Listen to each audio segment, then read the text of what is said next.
Ya está. Vale, acabas de empezar a Automáticamente veo que se está grabando. Pero si no le daba a permitir a iniciar el seminario, la gente no puede ir accediendo. O sea, nosotros sí, porque tenemos una invitación especial como creadores, como quien dice, de la sesión y como invitados y ponentes. Pero el resto, si no hacemos como si ya es el seminario como tal, no puede ir conectándose, ¿vale?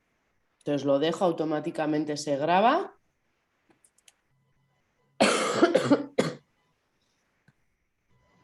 Y bueno, es prontito, pero... Miriam, no nos conocíamos, ¿no? A ver, ¿se oye o no se oye? Yo sí te oigo, Óscar. Sí. Que Miriam y ni Ángela no nos conocíamos. No, encantada. Eso es. ¿Qué tal fue la tesis? Pues bien. No sé qué decirte, la verdad que bien. Estuve más tranquila de lo que yo pensaba que iba a estar. Y bueno, salí contenta. Siempre hay cosas que mejorar. Obviamente, cuando las ves pasadas dices, bueno, lo hubiera hecho de otra forma. Sí, Tal. hubiera dicho esto, hubiera dicho no sé qué, ¿no? Pero bueno, la verdad que salí bastante contenta, sí. Bueno. ¿Y tú, Ángela, qué te dedicas? Al tema de lo que es comunicación, ¿no? Divulgación social. No se te oye, ¿eh?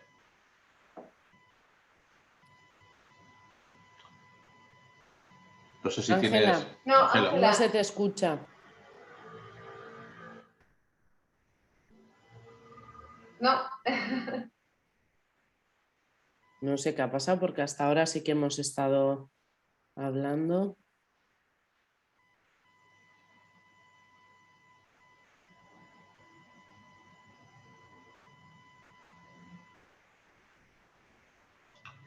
No. No se te escucha, Ángela, ¿eh? No, y es raro porque aquí a priori tiene todo activado. ¿Ahora? Ahora. Ahora. Bueno, pues van a ser los auriculares. Vale, lo único, bájalos un poco de volumen. Vale, así está. Ahora, Bien, bien. Entras con eco. hola, ¿este volumen está bien? No, más bajo. Ah, se te está acoplando el altavoz con el micrófono. Altavoz con el micrófono. Al quitarte los cascos. ¿Ahora? Mejor, no. Vale. Micrófono interno. Alberto está ¿Ahora? preguntando cómo se conecta. Alberto, no sé si me estás escuchando porque me dice que mi respuesta es en directo. En el acceso, en el enlace que se te envió, desde ahí tienes que poder acceder. Sí, os veo. Vale, nosotros a ti no.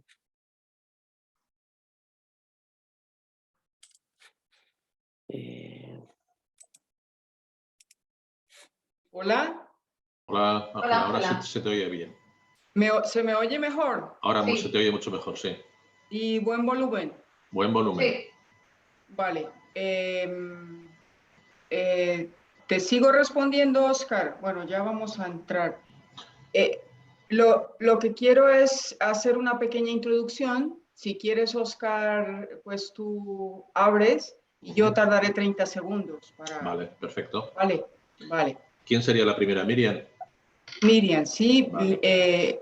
Va Miriam primero, luego va José Luis, luego Gustavo y luego Ilía. Vale, perfecto.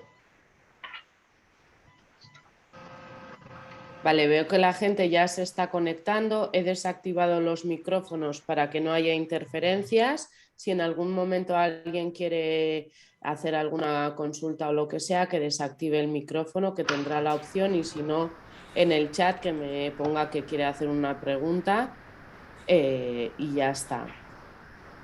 Tengo un código, Alberto, pero no sé dónde ponerla.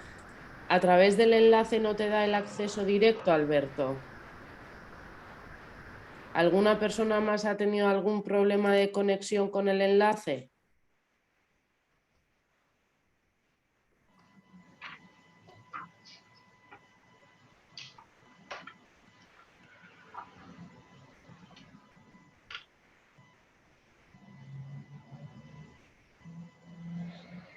Es que Alberto, yo, que es el que me está preguntando, yo lo veo dentro, conectado, sin cámara, pero no sé cuál es el problema que tiene de acceso. Buenas tardes, Gustavo. Hola, buenas tardes. Buenas tardes, Gustavo. Hola, Gustavo. Hola, Miriam, Ángela.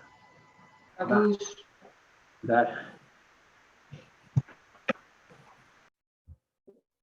Falta José Luis, pero conectará ahora enseguida. José Ya Luis está, se ya acaba está. de conectar. Ah, vale.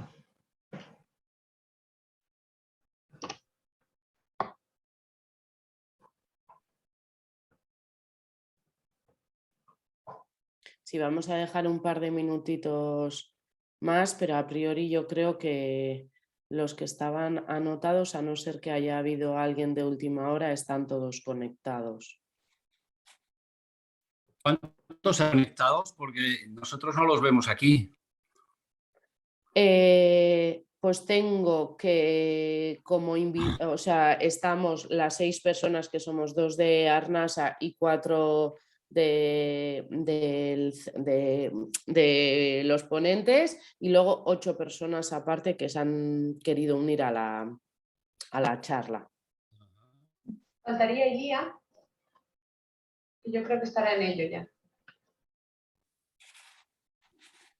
Sí, todavía faltan unos minutitos, entonces...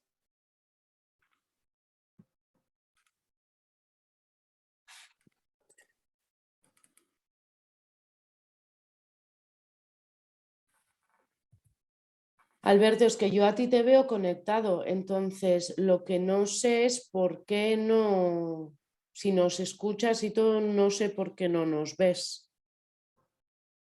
Hay 8 preguntas, ¿eh?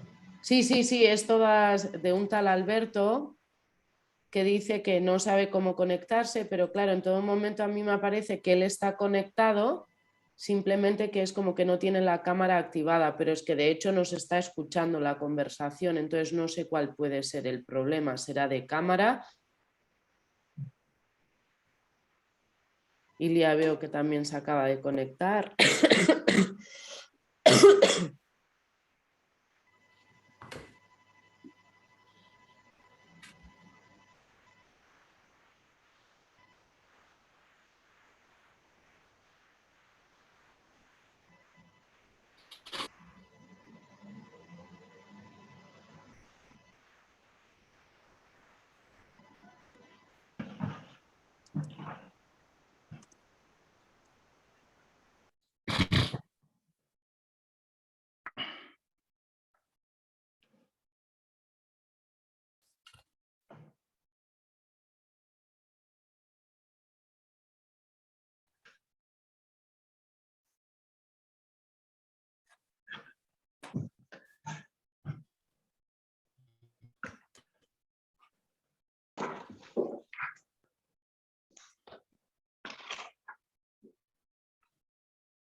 Ha ido conectando alguna persona más.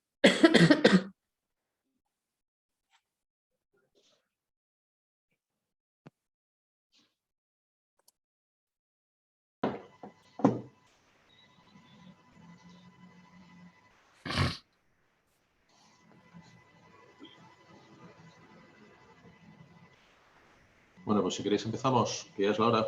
Sí, yo a priori creo que estamos, de momento, en este momento somos 17 participantes, ¿vale? En total. Sí. Bueno, buenas tardes. En principio, mi nombre es Óscar Padura, soy presidente de la Asociación de Fibrosis Quística de Euskadi. Hoy vamos a realizar el primer encuentro de pacientes nanobiocel sobre investigación en fibrosis quística.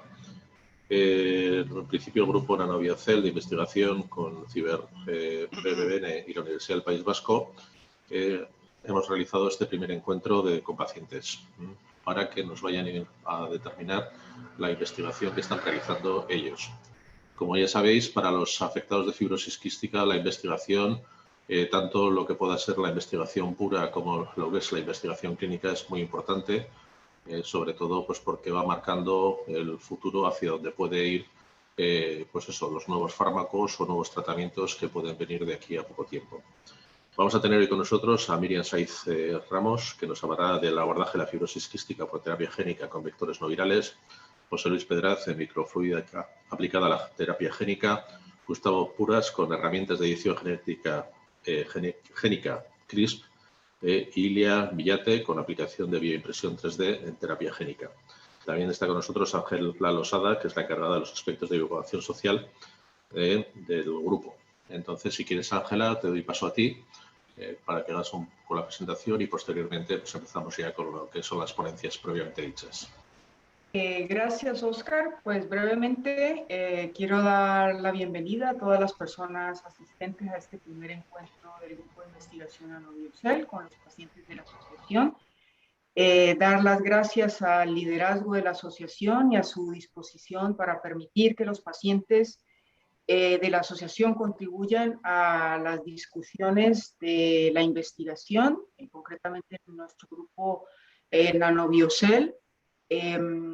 Es realmente importante para nosotros a este nivel de la investigación que lleva a cabo el grupo contar con la participación directa de los pacientes y tener contacto directo con ellos. Entonces, pues queríamos dar las gracias por ello y esperamos que sea el primero de muchas más interacciones que podamos tener con vosotros.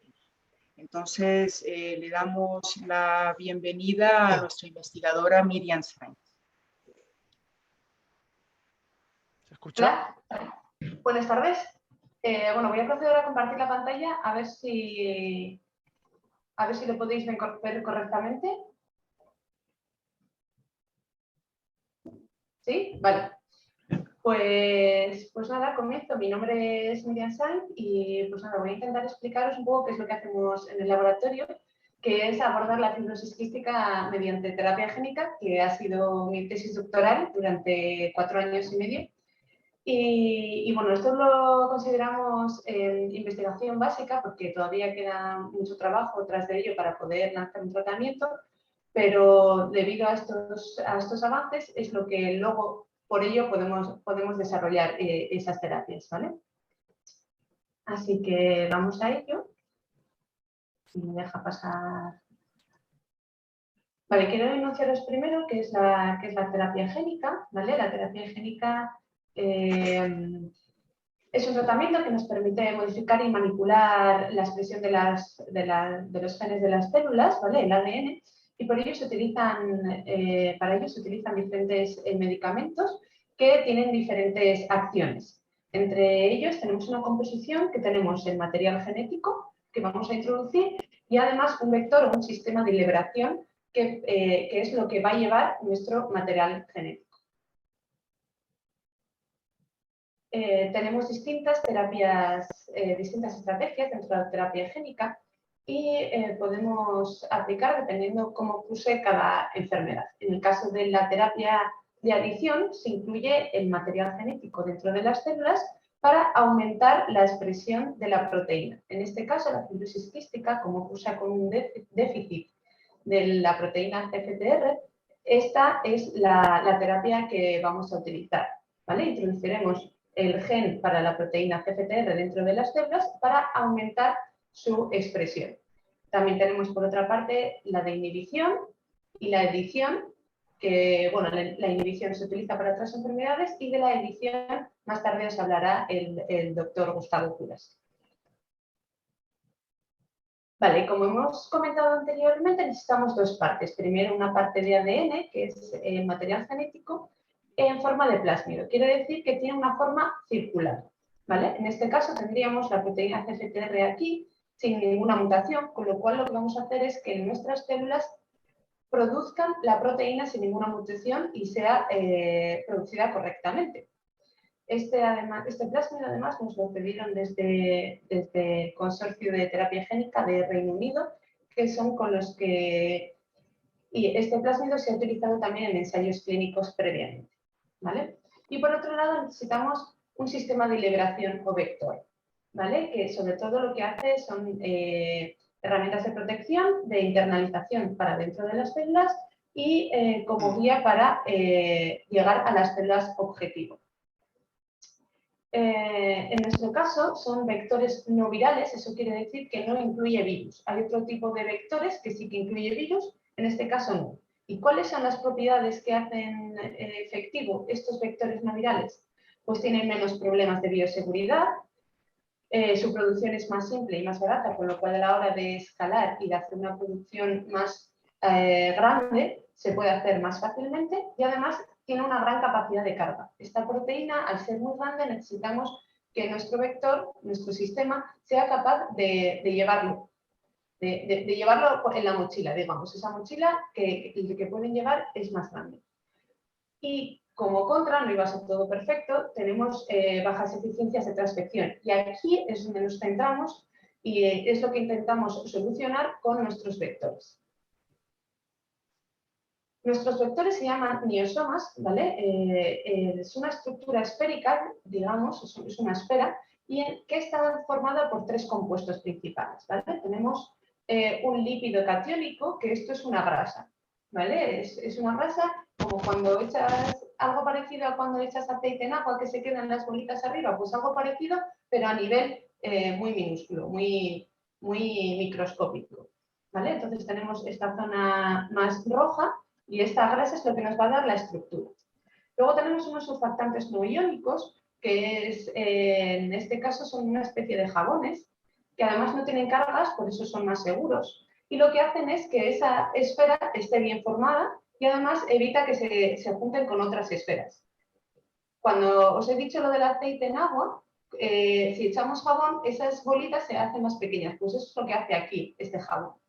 Y luego tenemos otros componentes, llamados componentes adyuvantes, que lo que hacen es aumentar esa eficiencia de nuestros niosomas, de nuestras partículas.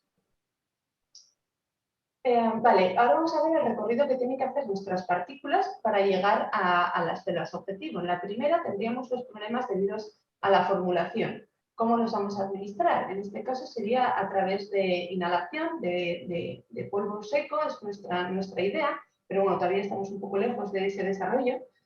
Y a nivel pulmonar, pero todo eso lo tenemos que tener en cuenta desde los primeros pasos. Porque después vienen nuestras barreras extracelulares, quiere decir, todas esas barreras que una vez inhalado, nuestras partículas tienen que llegar a las células, con lo cual se van a encontrar con células del sistema inmune que van a repulsar, porque ya sabéis que el cuerpo lo que hace es intentar evitar que cualquier cosa extraña entre en el cuerpo, con lo cual nosotros tenemos que vencer esas barreras. Y, por supuesto, el mucus pulmonar, que es una de las grandes barreras. Y ya, por último, nuestras partículas tienen que entrar dentro de las células. Y hay otros mecanismos de las células que también tienen que pasar nuestras partículas. Bueno, esto no es algo súper novedoso. Desde 1989 que se identificó el gen del CFTR, ha habido ensayos con virus, que es lo que podéis ver en la parte superior, y en la parte inferior hay una ventana desde 1995 hasta el 2015 en las que se han realizado ensayos clínicos con vectores no virales. Y de hecho se destaca el último que fue realizado por el Consorcio de Reino Unido, que os he comentado anteriormente. Lo que pasa es que la eficacia en pacientes no ha sido suficiente, por eso estamos intentando desarrollar nuevas partículas. Bueno, un poco a modo de visualización, estos fueron mis objetivos durante la tesis doctoral y era el desarrollo de estas nanopartículas y su evaluación en células de fibrosis quística extraídas de un paciente y después el desarrollo con estructuras tridimensionales que hemos hecho también en el laboratorio, que más adelante os hablará de este tema mi compañera, la doctora Iria Villatelli. Bueno, me gustaría mostraros este esquema, un poco la evolución de cómo ha sido mi tesis doctoral, ¿vale? Y cuáles son los pasos que tenemos que desarrollar para que esas partículas sean eficientes y cómo las vamos caracterizando. En un primer momento necesitamos elegir los compuestos de las partículas y el proceso de elaboración por el cual vamos a obtenerlas, ya que es muy importante, ya que todo esto nos va a decir cuáles son sus propiedades biofísicas. Es decir, cómo se van a comportar. Más tarde utilizaremos las células para hacer los ensayos in vitro dentro del laboratorio, primero con un ADN control, digamos, que nos va a decir cuál es el comportamiento de nuestras partículas y de nuestras células antes de iniciarnos con el plásmido terapéutico, antes de adentrarnos con el ADN, con la proteína CFTR. Después, una evaluación de los sistemas, de los sistemas en cultivos tridimensionales. Y después de pasar todos los comités de ética que serían necesarios y de hacer los procesos de formulación, llegaríamos a los estudios in vivo. Y más allá, ya es cuando se empezarían los ensayos clínicos con personas sanas y pacientes. Nosotros no nos hemos quedado en los estudios de cultivos 3D y aún nos haría falta bastante tiempo para llegar a los estudios in vivo y a los ensayos clínicos, pero estamos en ello. Bueno, no os quiero aburrir, sé que son muchas cosas, pero bueno, simplemente mostraros cuál es el mecanismo por el que hacemos nuestras partículas. Y lo que hacemos es mezclar nuestras partículas con los redondeles azules, que va a ser nuestro ADN, para que veáis que esas partículas se cargan con el ADN y son capaces de llevarla a las células. Bueno, estos son nombres un poco raros, pero para que veáis que las formulaciones que hemos desarrollado han sido cinco formulaciones durante estos 4 años y cada uno tiene una composición diferente y lo que hemos querido hacer es examinar cada una de las propiedades para ver si son aptas para utilizarlas en los estudios posteriores. Sobre todo nos fijamos en las características que más influyen en la eficiencia y en la toxicidad, para que sean eficientes y seguros. Para acercaros un poco más al laboratorio, me gustaría enseñaros algunos resultados, ¿vale? Esto con un microscopio súper potente hemos sido capaces de ver cómo son nuestras partículas y realmente se ven bolitas, ¿vale? Vemos que son realmente esferas muy pequeñas, ya que, bueno, pues la escala es de 200 nanómetros, para que veáis, nuestras partículas suelen tener unos 100 nanómetros. Y estas son las células con las que hemos estado trabajando. La línea se llama CUPI y son células epiteliales de las vías respiratorias derivadas de una paciente de 14 años. ¿Vale? Estas células presentan homocigosis, ¿vale? Los dos alelos presentan la misma mutación, que es la mayoritaria para la fibrosis quística, como ustedes ya lo sabéis más que yo, que es la deleción de la fenilalanina en la posición 4508. De todas formas, la terapia que estamos utilizando nosotros sería, podríamos abordar cualquier tipo de mutación, porque lo que hacemos es introducir el gen dentro de la célula, con lo cual no estaríamos integrándola dentro del ADN de la célula, no estamos modificando la célula en sí, estamos incluyendo para que se produzca la proteína CFTR sin ninguna mutación. Bueno, aquí ponemos en contacto el plásmido con las células y lo que hacemos es evaluar nuestras formulaciones. Como vemos aquí, la formulación 1 y 2, que son la roja y la azul, van mucho más por encima que la formulación gris. Y aquí podemos ver nuestro plásmido control, que os he dicho antes, sintetiza una proteína verde, con lo cual vemos que en la 1 y la 2 hay mucho más verde y mucha más intensidad que en la formulación 3. Más o menos para que veáis cómo vamos caracterizando nuestras formulaciones y por qué nos quedamos con alguna más que otras. Y aquí os quería enseñar, nuestras partículas las marcamos en verde, ¿vale? Bueno, con la foto de la derecha arriba podemos ver nuestras células que sí que tienen esas partículas verdes dentro, ¿vale? Marcamos con unas tinciones las células y podemos verlas con el microscopio.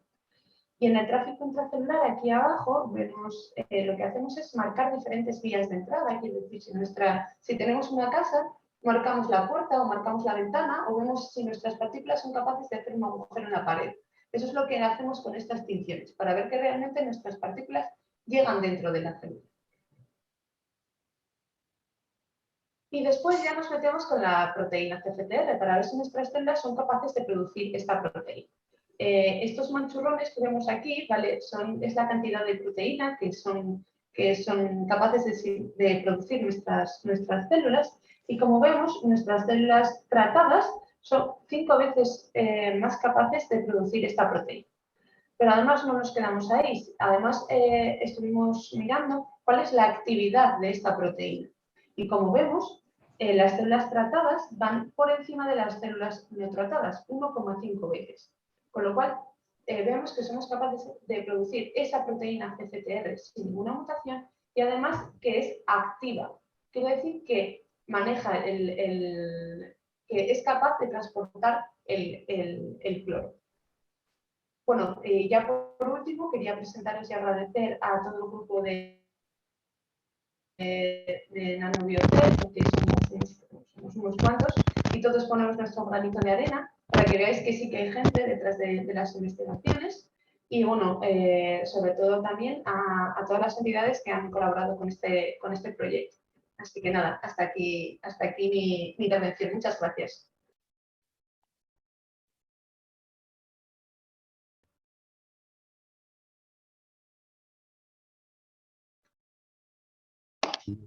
¿Nos quitas la pantalla, Miriam? Sí, perdona, que no se estaba oyendo. Sí, y Óscar, sé que tú estás hablando, pero no se te oye. Desactívate el audio, porfa. Sí, nada, simplemente pues agradecer a Miriam su ponencia y que damos paso a José Luis.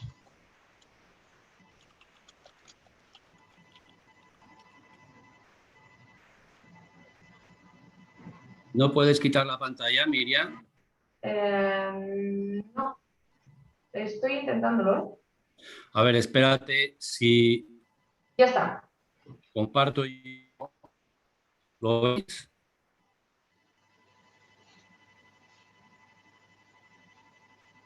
¿Ves la pantalla o no? Sí. Sí. Pues como habéis visto, lo que nos ha presentado Marian es su tesis doctoral, que ha tratado pues, del abordaje de la fibrosis quística mediante terapia génica.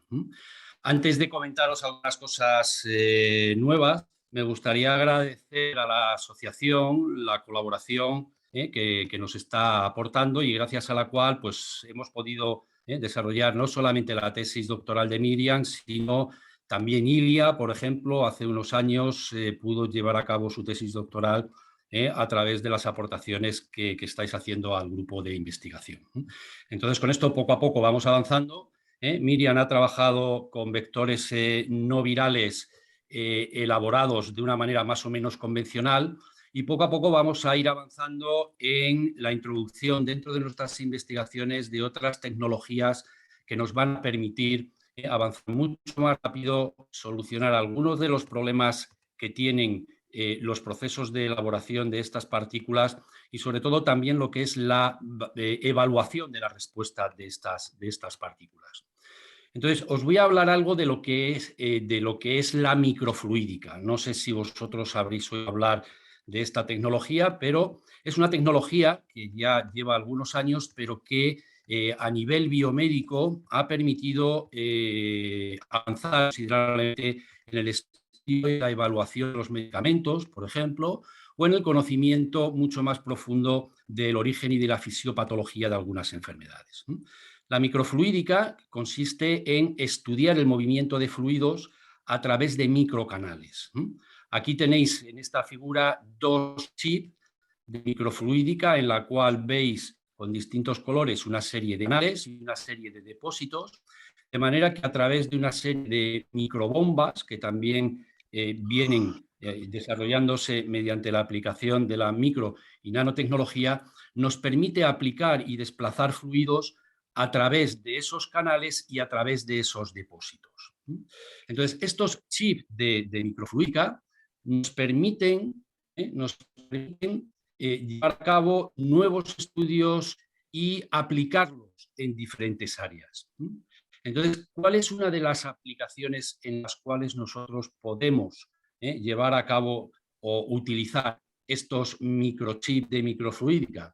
Bueno, pues una de estas aplicaciones consiste en desarrollar lo que se conoce con el nombre de órganos en un chip. Es decir, simular órganos y tejidos en estos chips de microfluídica que nos van a permitir llevar a cabo estudios en distintas áreas biomédicas, como es, por ejemplo, el área de la terapia génica y de la evaluación de la respuesta de nuestros vectores en distintos modelos. Obviamente, tratándose de la fibrosis quística, lo que nos interesa es que el modelo que nosotros utilicemos sea un modelo de pulmón. De manera que efectivamente, estos sistemas de microfluídica nos permiten simular pulmones, más o menos, con unas determinadas características funcionales básicas, en las cuales vamos a poder evaluar y conocer aspectos relacionados con la fisiopatología de la enfermedad o con la respuesta a determinados tratamientos.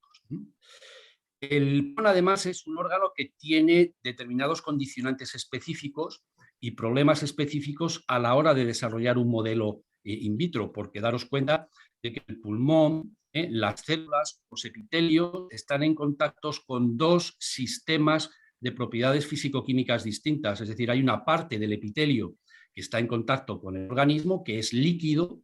Hay otra parte del epitelio que está en contacto con el aire que nosotros inspiramos y expiramos. Luego, por tanto, en estos modelos de microfluídica tenemos que tener en cuenta estas características.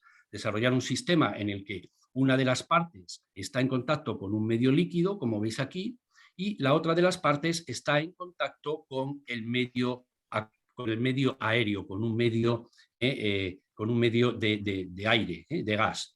Entonces, aquí veis las características básicas que tiene que tener este sistema, en el cual las células, por una parte, crecen en contacto con un medio fluido y en la otra parte están en contacto con un medio gaseoso, con el aire. Pero es que además este órgano tiene otra característica, que también influye en el comportamiento de las células y la funcionalidad de esas células, y es que como consecuencia de los movimientos de inspiración y de expiración hay un desplazamiento del diafragma y por tanto una serie de movimientos mecánicos que están ejerciendo una influencia y un efecto sobre estas células. Entonces, de lo que se trata es de simular al máximo posible estas características en un medio reducido, en un chip, que nos permitan llevar a cabo nuestros estudios y nuestras evaluaciones. Aquí veis uno de estos órganos de pulmón en una chip que ha sido desarrollado en MIT, en Boston. De manera que, como veis, es un chip tipo órgano que emula una enfermedad pulmonar. En este caso, o de lo que se trata es de estudiar las infecciones mortales que se producen en el pulmón.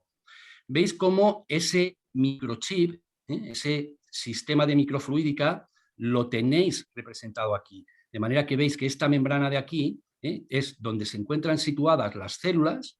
Por la parte de abajo se perfunde, es un microcanal a través del que se perfunde el fluido, y en la parte superior es donde se encuentra el medio gaseoso, el aire.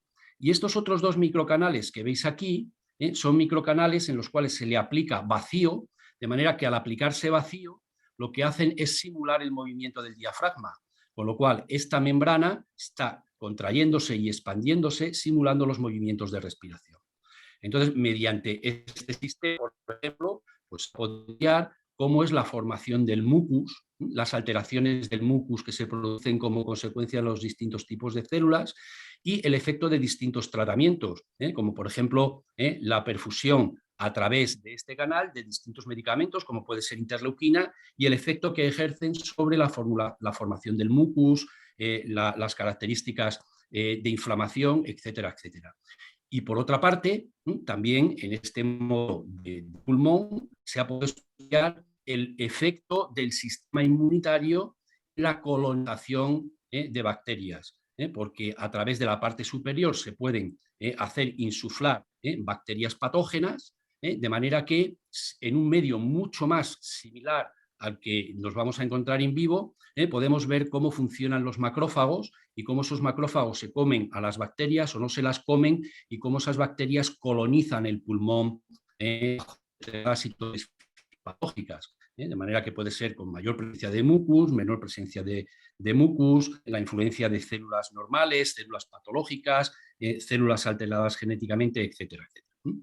Entonces, este es un pulmón en un chip que ha sido desarrollado por el Instituto Tecnológico de Massachusetts. Pero no hay solamente un tipo de pulmón en una chip, sino que distintos grupos de investigación han desarrollado otros modelos. Este, por ejemplo, es un modelo que ha sido desarrollado en Berna, en Suiza. En este caso, básicamente es un modelo de tumoración pulmonar.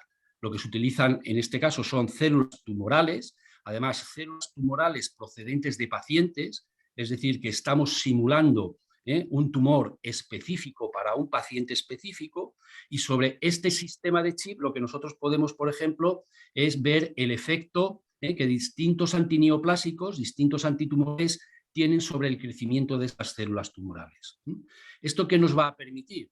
Pues llevar a cabo lo que se conoce con el nombre de medicina personalizada y medicina de precisión, porque estamos utilizando células tumorales de un paciente con un fenotipo específico en unas condiciones que simulan muy bien la situación real del paciente. Entonces, en este caso, podemos saber cuál es el antineoplásico que mejor funciona, frente al cual las células responden mejor. Si esas células acaban siendo o se acaban acostumbrando a ese antineoplásico. Si aparecen resistencias, cuál es la segunda línea de tratamiento. Y podemos, por ejemplo, también saber qué dosis y qué pautas de administración se pueden llevar a cabo. Luego, por tanto, como veis... No, ¿Perdón? esto cierro. A ver. Acá ya me escuchan a mí. ¿Alguien ha hecho una pregunta o...? Bueno, pues como veis, con estos modelos podemos estudiar muchas cosas. Entre ellas, podemos estudiar la fibrosis quística, porque esas células que podemos poner en estos modelos pueden ser células con las alteraciones genéticas, y podemos ver cuál puede ser la respuesta a nuestros vectores y a nuestros sistemas de terapia génica. Una parte importante que puede tener la microfluídica es la relación entre microfluídica y elaboración de nanopartículas. Veis que nuestros vectores son vectores nanoparticulares. El COVID y las vacunas que han salido frente al COVID, las RNA que han sido efectivas, han puesto de manifiesto que la nanomedicina y la nanotecnología puede jugar un papel muy importante en el avance y en el estudio de determinadas enfermedades. En este caso concreto nos estamos refiriendo a las vacunas del COVID, pero las nanopartículas y las nanotecnologías pues pueden abrir la puerta a nuevos tratamientos. Ahí os recojo también una noticia de tratamientos nanotecnológicos a través de nanopartículas para el tratamiento de patologías del cerebro, como pueden ser, por ejemplo, tumores cerebrales. Pero también nos van a permitir resolver importantes problemas y limitaciones que, como comentaba Miriam, tenemos a la hora de sintetizar y obtener nuestras nanopartículas. El procedimiento que os ha mostrado Miriam es un procedimiento más o menos manual, más o menos sencillo, que se lleva a cabo en la mesa del laboratorio. Pero para que estas terapias lleguen a los pacientes y podamos tener formulaciones que se puedan administrar a los pacientes, tenemos que conseguir que el método de producción sea un método de producción reproducible, sea un método de producción en el que las partículas que obtengamos tengan siempre la misma composición, el mismo tamaño, las mismas características, y sobre todo puedan ser escaladas a nivel industrial y puedan ser producidas a nivel industrial. Y aquí es donde la microfluídica puede jugar un papel muy importante, porque a través de estos chips microfluídicos, aquí tenéis el diseño de un chip microfluídico, y mediante la utilización de distintos lípidos, parecidos a los que ha utilizado Miriam, y distinto material genético, nosotros podemos producir nanopartículas con un tamaño muy preciso, muy reproducible y altamente escalable. Entonces, estos chips de microfluídica se pueden incorporar a distintos equipamientos y producir este tipo de nanopartículas. Al igual que habéis visto el chip de un pulmón, un chip que nos va a permitir obtener estas partículas mediante esta tecnología. Aquí tenemos un vídeo en el cual vais a ver cómo las dos fases, la fase de lípidos y la fase de material genético, se transfiere a este chip microfluídico, se mezcla en esta parte que está diseñada específicamente para la obtención de estas partículas. Entonces, en este chip de microfluídica se produce el acoplamiento del material genético con los lípidos catiónicos que hemos introducido en la fase orgánica, y luego sí una reestructuración del resto de los lípidos para dar lugar a una partícula esférica, similar a la que ha mostrado Miriam, de manera que al final, en este caso, lo que tenemos es el material genético dentro y unas partículas muy reproducibles, muy fiables y cuya producción se puede escalar y se puede producir para hacer ensayos y para obtener medicaciones a nivel de laboratorio industrial. Aquí tenéis, por ejemplo, el equipamiento que nosotros estamos usando, que hemos incorporado recientemente para avanzar en este terreno. Este sería el equipamiento básico que nosotros tenemos ahora en el laboratorio, que nos va a permitir desarrollar, diseñar y mejorar las nanoformulaciones a nivel del laboratorio. Pero estas formulaciones las podemos ir escalando a través de equipos que tienen el mismo fundamento y que utilizan los mismos microchips, que en este equipo, por ejemplo, nos va a permitir o puede producir el escalado para llevar a cabo la obtención de lotes clínicos para ensayos clínicos. Y una vez que nosotros tengamos este escalado y se haya ensayado clínicamente, hay que dar un siguiente paso, es decir, hay que producirlo a nivel de laboratorio y en lotes más grandes. Entonces, como veis aquí, este equipamiento utiliza los mismos fundamentos que los anteriores, son equipos que se utilizarán y que se utilizan ya por determinadas empresas a nivel industrial y que nos van a permitir producir en mayor escala las nanopartículas que hayamos diseñado en este primer equipamiento de laboratorio. Entonces, como veis, esta es otra de las aplicaciones de la microfluidica para mejorar la investigación, para mejorar las formulaciones y, por tanto, para hacer que estas formulaciones puedan llegar a la práctica clínica. Y bueno, espero que os hayáis podido, digamos, visualizar lo que es esta tecnología, la tecnología microfluídica y su aplicación en el campo que os interesa, que es en el campo de la fibrosis quística. Por mi parte, nada más. Pues muchas gracias, José Luis, por tu exposición. Supongo que habrá alguna pregunta que luego, después que hayan acabado las exposiciones, daremos un paso a la gente que quiera hacernos preguntas al respecto. Y veríamos ahora con Gustavo Puras con las herramientas de edición génica CRISPR. Cuando quieras, Gustavo. Muchas gracias, Óscar. No sé si puedo salir de esta presentación para compartir el PowerPoint que tengo. Gustavo, si compartes tu pantalla, se elimina la anterior. Gracias, José Luis.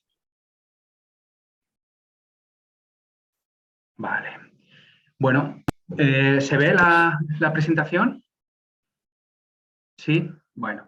Buenas tardes, mi nombre es Gustavo Puras y junto con la doctora Ilia y la doctora Miriam, yo también trabajo en el grupo Nanobiocell de Vitoria, dirigido por el doctor José Luis.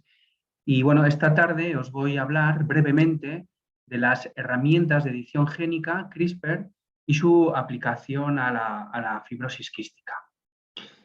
Bueno, antes de comenzar y a modo de introducción, vamos a repasar el concepto general de terapia génica para dar paso al descubrimiento de esta tecnología, las ventajas que tiene, así como los inconvenientes, y posteriormente finalizaremos con la aplicación de la tecnología CRISPR en el tratamiento o en el abordaje de la fibrosis quística y la perspectiva en el futuro de este posible tratamiento.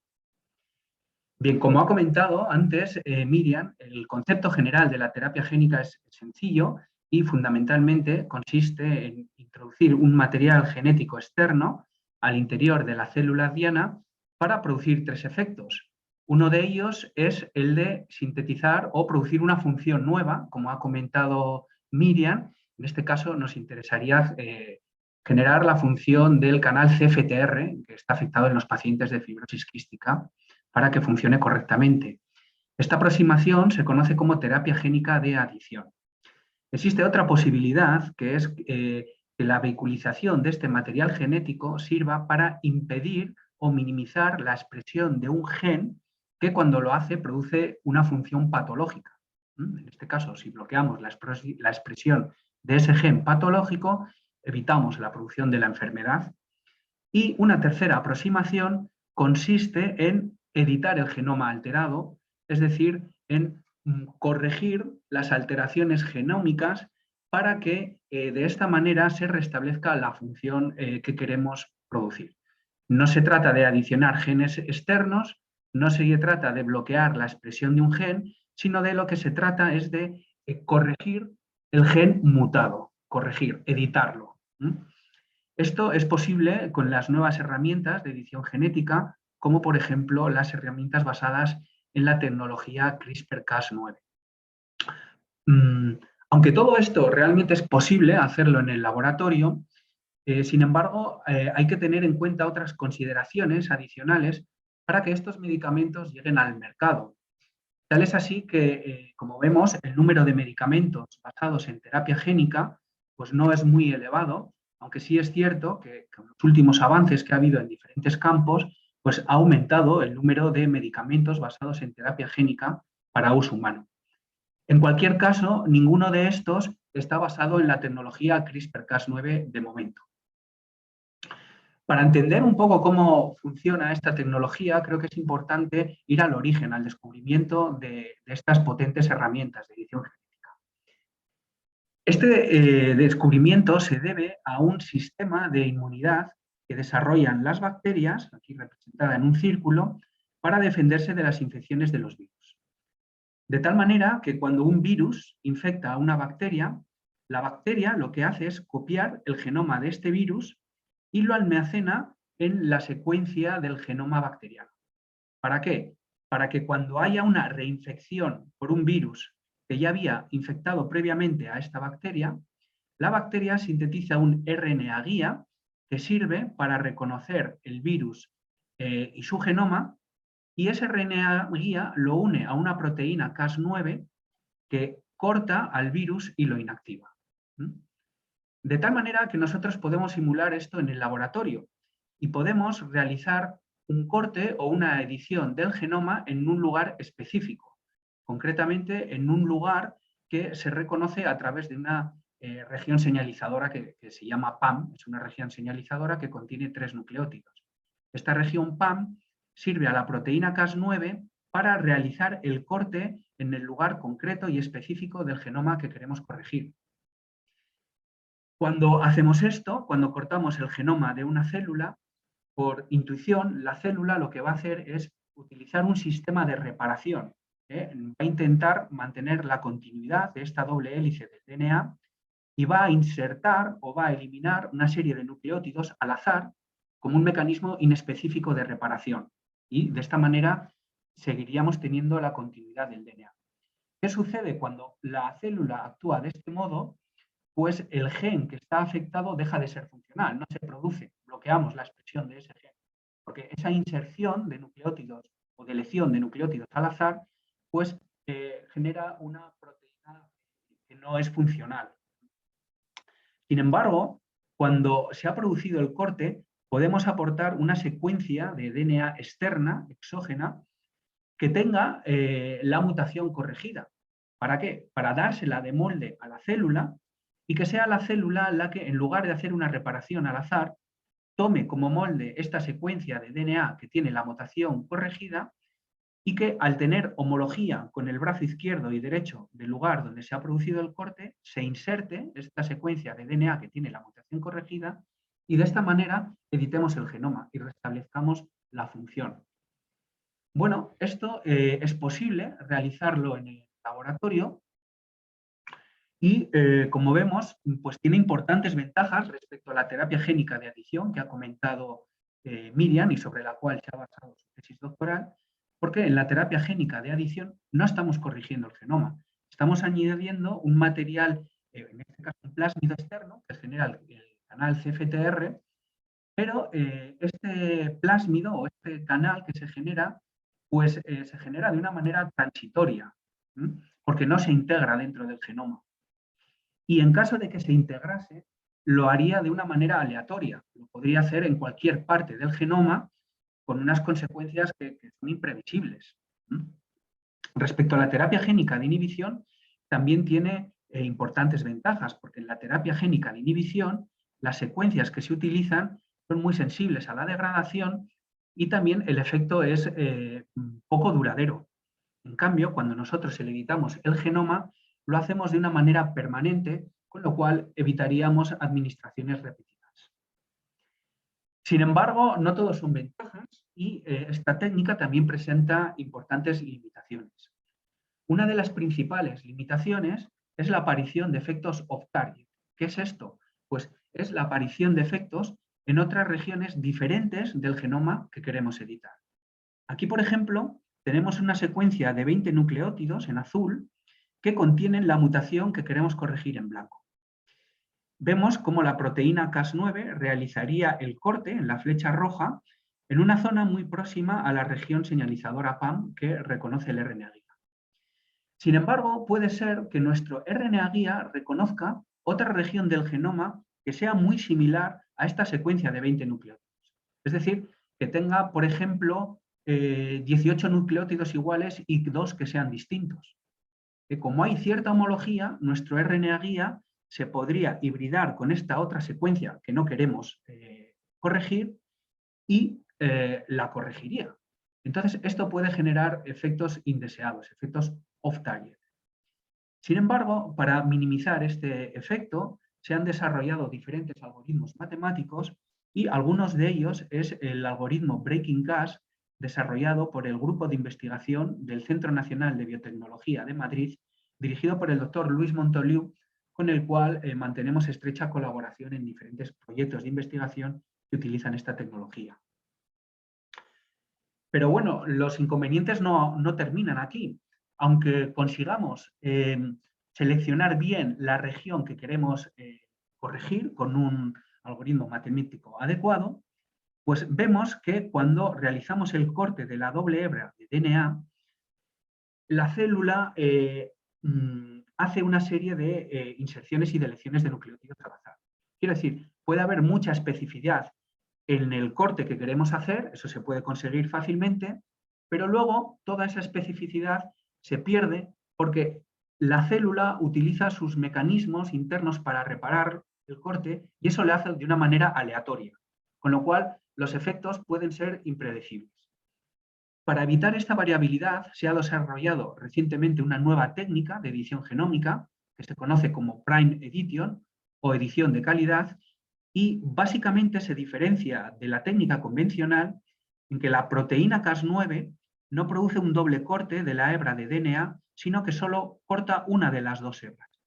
Pero la diferencia fundamental está en el extremo del RNA guía, que en el sistema mejorado de edición, en el Prime Edition, en la edición de calidad, este RNA guía tiene una enzima que lo que hace es transformar el RNA guía en DNA.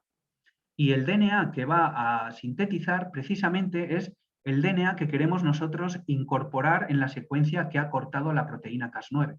Es decir, ya no tenemos que adicionar externamente esa secuencia donadora para que la coja la célula como molde y corrija la mutación, sino que esa secuencia externa ya viene incorporada en el RNA guía que lo va a producir a través de una enzima.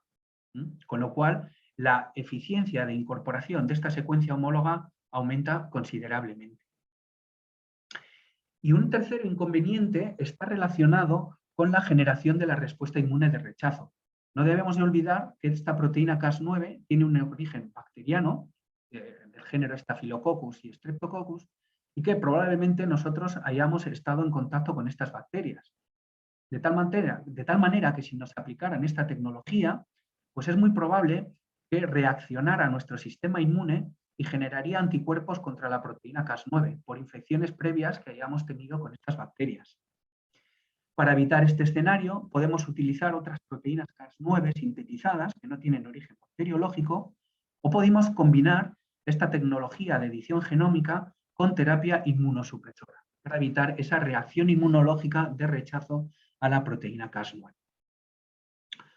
Bueno, si nos centramos un poco en la aplicación de esta tecnología a la fibrosis quística, la primera vez que se aplicó con éxito fue en el año 2013, cuando se aislaron células madre de pacientes del intestino de pacientes afectados con fibrosis quística y se cultivaron estas células madre en in vitro, y estas células del intestino, al ponerlas en contacto con un activador del AMP cíclico, que es la fosfolina, no se modifican en su tamaño, es decir, no reaccionan a esta fosfolina.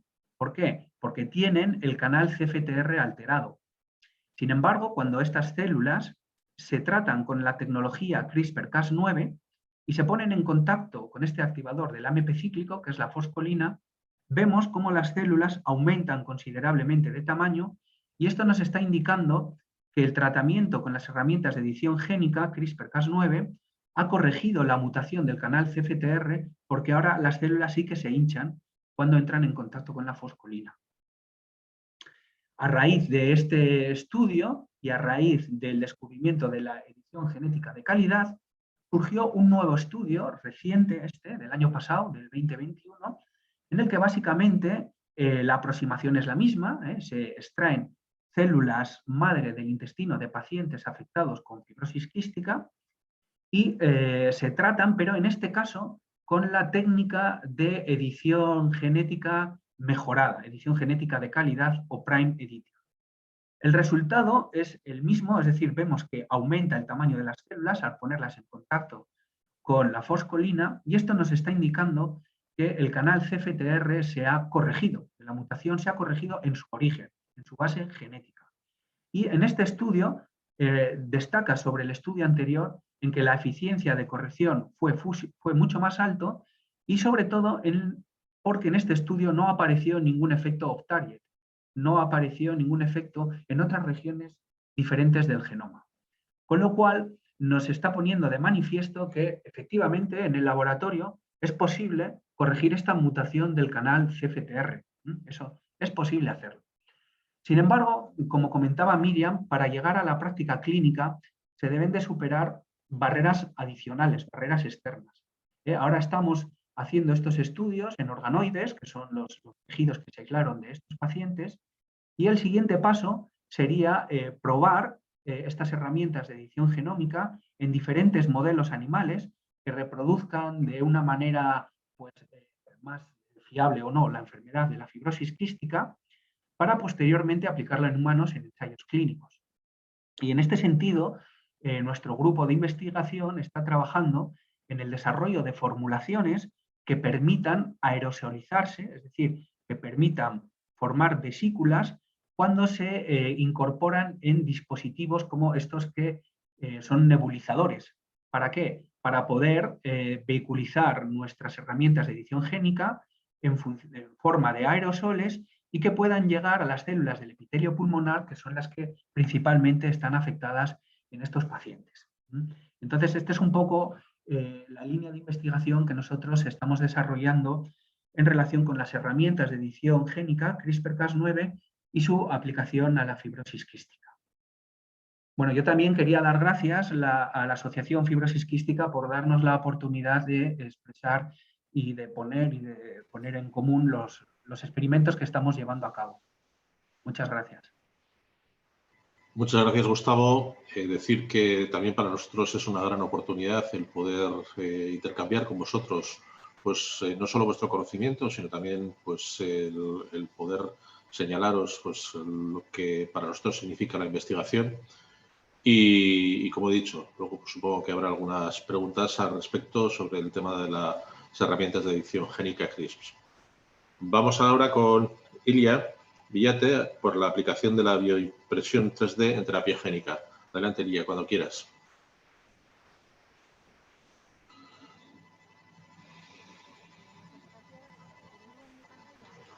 Se te oye muy bajito.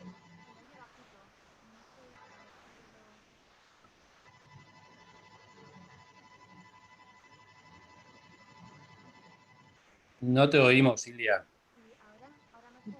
No. Muy, muy bajito.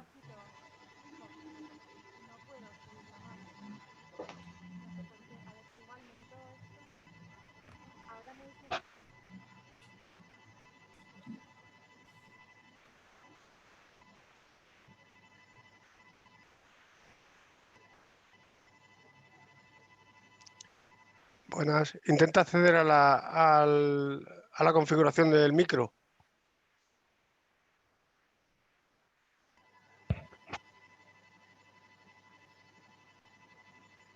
Ilia, ¿nos oyes?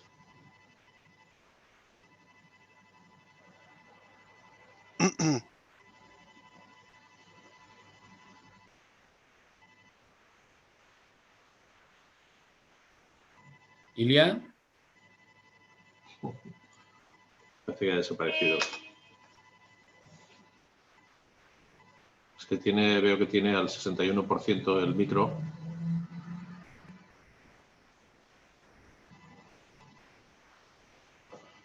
Sí, gracias, Fátima. Son de Sara. Vale. ¿Ahora? Sí, ahora se te oye sí. mucho mejor. Vale, Ahora, vale, muy bien.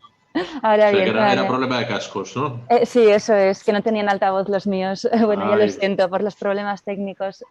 nada, encantado de recibirte cuando quieras. Vale, bueno, pues sí, yo me llamo Ilia Villate y soy investigadora postdoctoral aquí en el grupo Nanobiocel junto con José Luis Pedraz, Miriam y Gustavo Puras. Y bueno, yo también quería agradecer a la Asociación de Fibrosis Quística de Euskadi pues todo el apoyo que nos ha dado para llevar a cabo nuestra investigación y a la hora de solicitar diferentes subvenciones también, porque yo hace poco he pedido una subvención a la Asociación Europea de Fibrosis Quística para seguir desarrollando esta línea de investigación que tenemos en el grupo y he recibido vuestro apoyo y estoy enormemente agradecida por ello. Así que muchísimas gracias. Un placer. Yo os voy a hablar de la aplicación de la bioimpresión 3D en terapia génica. Realmente es una línea de investigación que hemos desarrollado desde hace poquito en el laboratorio, es algo que es bastante emergente y por lo tanto estamos en fases iniciales, pero creemos que puede tener una buena proyección en el futuro. El índice que voy a seguir es una breve introducción seguida de una breve explicación de las principales técnicas de bioimpresión y cómo esto se podría aplicar para desarrollar un epitelio pulmonar de fibrosis quística y dónde entraría la terapia génica en este modelo pulmonar desarrollado por bioimpresión 3D. Terminaré con unas conclusiones. Tal y como ha comentado Gustavo, existen modelos animales para investigar la fibrosis quística, pero muchas veces estas no reproducen de manera exacta la enfermedad pulmonar. Por lo tanto, muchas veces hablamos de que hay una escasez de animales de experimentación para estudiar la fibrosis quística y estudiar también la eficacia de distintas aproximaciones terapéuticas pues, en estos modelos animales. Por lo tanto, un paso que nosotros entendemos necesario desde los cultivos en 2 dimensiones y antes de pasar a los animales de experimentación sería hacer estas pruebas en modelos tridimensionales que se generarían mediante la bioimpresión 3D. Por lo tanto, esa sería la contribución de esta técnica a la investigación en fibrosis quística. Es decir, permitir generar modelos tridimensionales, en este caso pues, nos interesaría sobre todo del epitelio pulmonar, con células que contengan la mutación o las distintas mutaciones causantes de esta enfermedad y poder así estudiar sobre ese modelo tridimensional pues las distintas aproximaciones terapéuticas como pueden ser las de terapia génica con las que trabajamos sobre todo en nuestro laboratorio. Bueno, antes de seguir adelante, seguramente todos conocéis las diferencias entre la impresión y la bioimpresión en 3 dimensiones, pero sí que me gustaría incidir un poquito en ello. Básicamente, las 2 técnicas partimos del mismo punto, es decir, desarrollamos nuestro modelo tridimensional o la estructura que nos gustaría imprimir en 3 dimensiones mediante el ordenador, mediante un programa como el AutoCAD, por ejemplo, y después seleccionamos el material de elección y ajustamos los distintos parámetros de la impresora para que sea una estructura más o menos rígida, más o menos flexible y que tenga unas características u otras, ajustando parámetros como la velocidad de impresión, la presión que ejercemos, etc. Pero la gran diferencia entre la impresión 3D y la bioimpresión 3D sería que en la bioimpresión utilizamos biomateriales que deben ser biocompatibles y biodegradables y imprimimos también, junto con estos biomateriales, células vivas. Por lo tanto, imprimimos estructuras vivas que las mantenemos en cultivo y sobre las cuales realizamos nuestros estudios. Tengo un vídeo para que podáis ver o haceros al menos una idea de cómo trabajamos con esto y a ver si se puede ver y no tengo otra vez los problemas de conexión y si no, bueno, a ver, lo tengo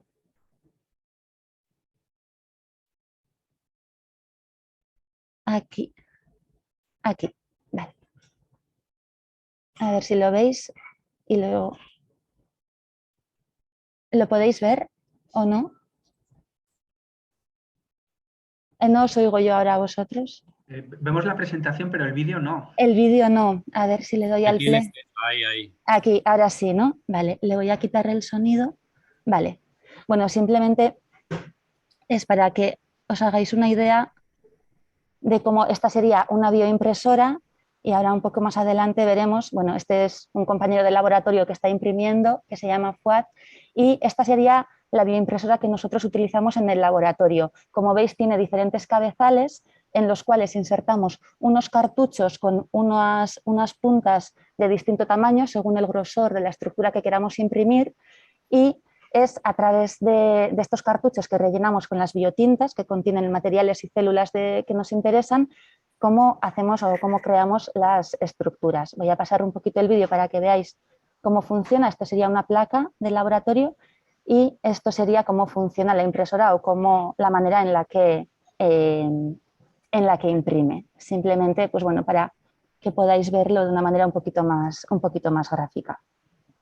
Vale, pues siguiendo con la presentación, bueno, pues como ya os he adelantado, una biotinta es la mezcla de los materiales que utilizamos para una bioimpresión en 3 dimensiones y contiene tanto biomateriales biocompatibles y biodegradables como células vivas. Los materiales que utilizamos pueden ser tanto polímeros naturales como sintéticos, que se seleccionan por sus componentes tanto favorables a nivel biológico como a nivel mecánico. Es decir, es muy importante que haya un equilibrio o un balance entre las propiedades idóneas para su aplicación biológica, es decir, que sea amigable para las células y para un entorno vivo biológico, pero que también a su vez tenga unas propiedades mecánicas que se puedan ajustar, que permitan una gelificación adecuada, una viscosidad adecuada, una rigidez, una flexibilidad, dependiendo del tejido que se desee imprimir, pues de unas determinadas características. Muchas veces las propiedades biológicas pues las tienen, son mejores en el caso de los polímeros naturales, pero las características mecánicas suelen ser mejores en el caso de polímeros sintéticos. Por lo tanto, muchas veces se juega con mezclas de ambos materiales para un poco mejorar las características de las biotintas. Y por otro lado, pues también tendría células vivas que, como ha comentado Miriam en su presentación, pues en nuestro caso incluiríamos las células CUFI, que son las células del epitelio pulmonar, son células epiteliales pulmonares que contienen la mutación de la deleción de la fenilalanina de la posición 508 y son homocigotas para esa mutación. Por lo tanto, serían esas las que utilizaríamos para imprimir un modelo tridimensional de un epitelio pulmonar de fibrosis quística. Y aparte de los componentes estructurales y de las células vivas, pues bueno, pues las biotintas también pueden tener unos componentes funcionales como pueden ser factores de crecimiento u otras señales bioquímicas para un poco promover la maduración y la diferenciación celular dentro de la biotinta o dentro del tejido ya impreso, y un reticulante o un crosslinker, que este se suele utilizar un poco para someter o bueno, para dar esa mayor rigidez a la estructura una vez que se ha imprimido. Bueno, por lo tanto, las propiedades ideales que buscamos en las biotintas son, como ya os he comentado, pues una buena resistencia mecánica que permita una alta resolución y una exactitud en la forma que queramos imprimir, una gelificación ajustable que nos permita jugar con la temperatura, con la exposición a la luz ultravioleta, etcétera, para que se pueda gelificar en el momento que a nosotros nos interese, que sea lo más similar posible con un ambiente celular nativo, que por supuesto sea biocompatible y biodegradable. Y por último, pues también nos interesaría que se puedan hacer diferentes modificaciones químicas para su funcionalización y que pueda ser escalable y reproducible. Porque es verdad que, bueno, como todos los ensayos en el laboratorio, pues en un laboratorio se hacen pues en la mesa de laboratorio, no un poco a pequeña escala, pero luego para que eso sea aplicable a la población en general, pues tiene que tener unas características que aseguren su reproducibilidad y escalabilidad, su producción a gran escala para que pueda llegar a la población en general, ¿no? Y bueno, en esta diapositiva simplemente os quería mostrar el número de publicaciones sobre bioimpresión 3D en general, no solo sobre bioimpresión pulmonar, sino que de todos los tejidos, que ha habido desde el 2007. Y como veis, pues ha sido más o menos en el año 2015 al 2016 cuando han subido estas publicaciones y pues en los últimos años han subido mucho las publicaciones. Sin embargo, los avances que se han hecho todavía están bastante lejos de llegar a la práctica clínica, sino que son avances pues, un poquito más básicos. Y aquí os he mostrado un par de ejemplos. Uno corresponde a la piel y bueno, este es un artículo que se publicó en el año 2020 y la piel sí que es un tejido que está bastante desarrollado por su sencillez, es un tejido bastante simple y por lo tanto este sí que está un poquito más desarrollado en el tema de la bioimpresión y aquí sí que consiguieron imprimir una piel con las 3 capas y además consiguieron vascularizarla también porque es otra de las dificultades que tiene la bioimpresión. Una cosa sería imprimir el tejido de interés, pero además luego ese tejido lo tienes que integrar dentro de todo un sistema, ¿no? Y necesita su vascularización, su inervación y su comunicación con los diferentes sistemas. Por lo tanto, aquí consiguieron una parte de eso, ¿no? Pues, consiguieron imprimir pues, un poco de piel y un poco de vascularización también. Y por otro lado, este es otro artículo que sí que se ha publicado hace poco también y que ha tenido gran repercusión porque en este lo que consiguieron fue bioimprimir en 3 dimensiones un alveolo funcional.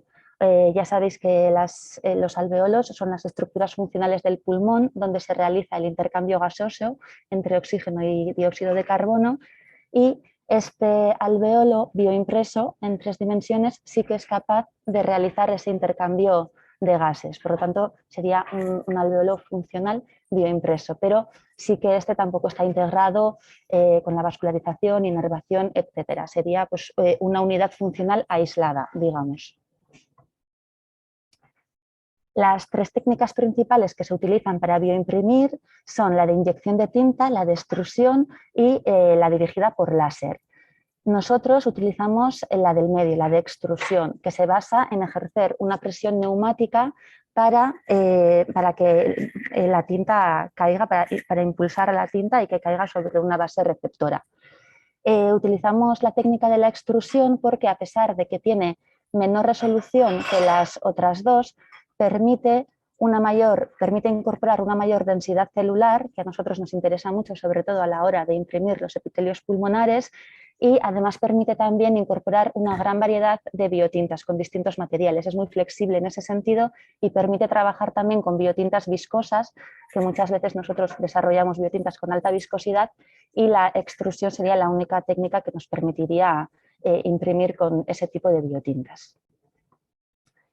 Vale, y en cuanto al epitelio pulmonar, bueno, pues el epitelio pulmonar, claro, cuando imprimimos normalmente tenemos que hacer una selección de los materiales y también de las células que vamos a imprimir. Normalmente en los tejidos nativos encontramos una gran variedad de células y nosotros hacemos una selección de esas células y quizás imprimimos 2 o 3 tipos celulares cuando en un tejido quizás pueda haber entre 10 o 20 tipos celulares, ¿no? Por ejemplo, en el caso del epitelio pulmonar, pues tendríamos que utilizar, habría células caliciformes que se encargan de la secreción del mucus, células basales que se encargan de la diferenciación, las células ciliares que se encargan del movimiento de los cilios y de esa manera aclaran el moco y por otra parte también habría otros tipos celulares como por ejemplo los fibroblastos que se encargan de la producción de los componentes de la matriz extracelular que también serían muy interesantes a la hora de imprimir scaffolds para tener siempre, ¿no?, en producción pues el colágeno, la elastina, los proteoglicanos y otros materiales que le dan pues, esa consistencia a la matriz extracelular y hacen de soporte de las células que imprimimos. Por lo tanto, los retos particulares que presenta la bioimpresión en 3 dimensiones para el epitelio pulmonar en general sería que se debe conseguir una orientación celular adecuada, ya que las células en el epitelio pulmonar están en una interfaz de líquido-aire con los cilios mirando hacia, bueno, así, dando hacia el lúmen, hacia el aire, y las células basales hacia el endotelio, hacia donde están los vasos sanguíneos. Por lo tanto, conseguir esa orientación celular es uno de los grandes retos. Por otro lado, también pues, reproducir la producción de mucus para poder ensayar distintas aplicaciones terapéuticas y, como en todos los tejidos prácticamente, pues la reproducción de la complejidad estructural y funcional, como ya he venido comentando, pues es muy difícil. Por una parte, debido a la diversidad celular y por otra parte, debido a la integración con los diferentes tejidos como el vascular, el nervioso, el muscular también, etcétera. Y en concreto, en el caso de la fibrosis quística, a esto se le añadiría pues, el tener que trabajar también, ¿no? Pues con células representativas de esta enfermedad. Por lo tanto, habría que buscar pues las células que utilizamos nosotros en el laboratorio u otras más primarias derivadas directamente de los pacientes para poder integrarlos en estos scaffolds o en estos tejidos que imprimimos en 3 dimensiones y poder hacer así pues, una estructura más personalizada, digamos. Vale, y como ya he avanzado un poco también antes, las diferentes la bioimpresión en 3 dimensiones puede tener diferentes aplicaciones biomédicas. En realidad, una de las principales estaría pensado para la medicina regenerativa, ya que esto permitiría en un principio, y como ya he comentado, necesita todavía más desarrollo, pero la idea es que se puedan imprimir órganos funcionales completos que se puedan integrar en el cuerpo humano. Y idealmente esos órganos que se imprimen podrían realizarse mediante células derivadas del propio paciente, de manera que se evitaría el rechazo inmunológico. Por lo tanto, ese sería un objetivo final de la bioimpresión 3D en relación con la medicina regenerativa, y esto aumentaría las posibilidades de tratamiento y además reduciría los tiempos de espera para trasplantes. Pero por otro lado, y en un futuro un poquito más cercano, la bioimpresión en 3D tiene muchas aplicaciones a nivel de la investigación sobre diferentes enfermedades, porque permite generar modelos de órganos y tejidos para realizar, por ejemplo, sobre ellos estudios de toxicidad de fármacos o evaluar sistemas de administración de fármacos e incluso, y es lo que a nosotros nos interesaría en nuestro grupo de investigación, desarrollar plataformas de terapia génica para evaluar la efectividad de nuestras plataformas de terapia génica sobre un modelo que se asemeje más a un entorno in vivo y que supere un poco esas limitaciones que nos presenta el cultivo celular en 2D o el in vitro convencional que hemos venido utilizando hasta ahora, que a pesar de que hemos obtenido muy buenos resultados, sobre todo tal y como nos ha explicado Miriam en su tesis doctoral, pues el siguiente paso sí que sería ensayar todo esto en un modelo un poquito más semejante al nativo. Y por otro lado, además, esto también, además de superar la limitación de la escasez de animales de experimentación en algunos casos, como es el de la fibrosis quística, pues bueno, también reduciría su uso, ¿no? Entonces también tendría estas implicaciones éticas. Vale, y entonces ya, pues bueno, un poco centrándonos en la terapia génica para fibrosis quística en modelos tridimensionales de epitelio pulmonar bioimpresos, pues bueno, en este caso lo que nos interesaría sería reproducir con la mayor exactitud posible un epitelio pulmonar en 3 dimensiones que reproduzca la enfermedad de la fibrosis quística con células que contengan la mutación causante y sobre este tejido bioimpreso ensayar la eficacia de nuestras partículas.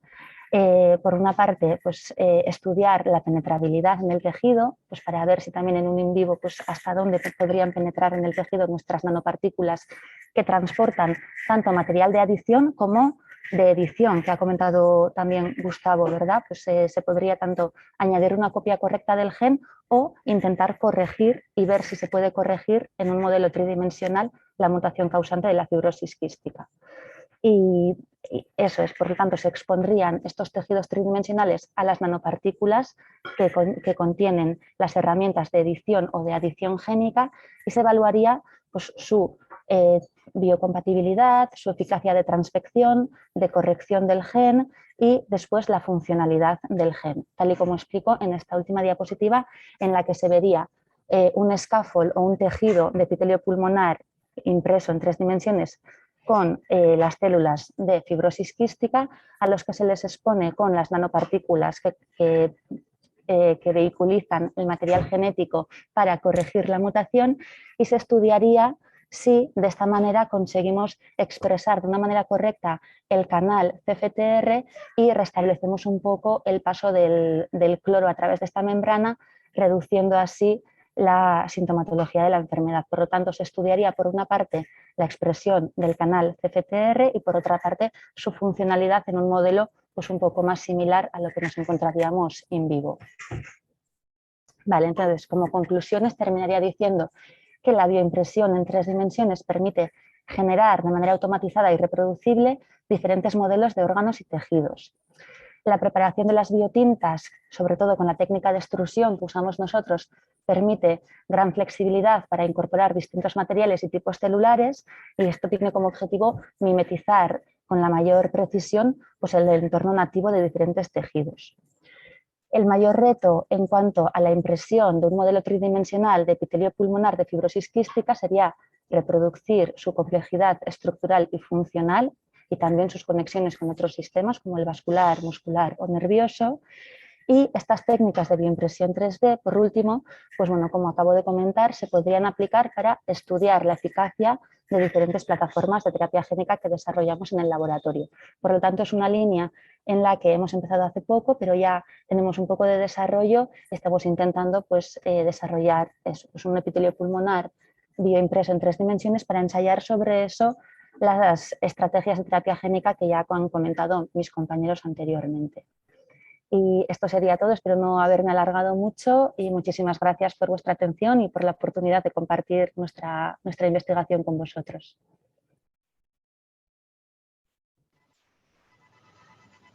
Pues muchas gracias, Ilia, por haber respuesto lo que es la bioimpresión, ya que tenemos una idea bastante inicial sobre cuáles pueden ser las posibles desarrollo de este tipo de nuevos materiales que se están dando.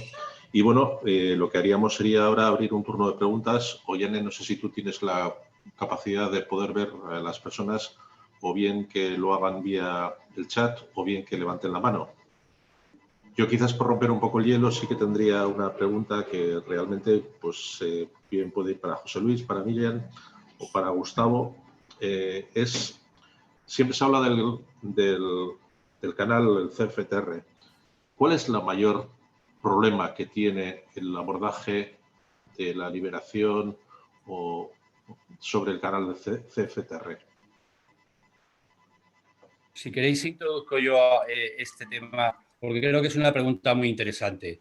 Y podemos utilizar una diapositiva que nos ha puesto Ilia, que representa muy bien esta problemática. ¿Nos puedes poner, Ilia, la diapositiva en la cual tienes un esquema del epitelio pulmonar con los distintos tipos celulares? Sí.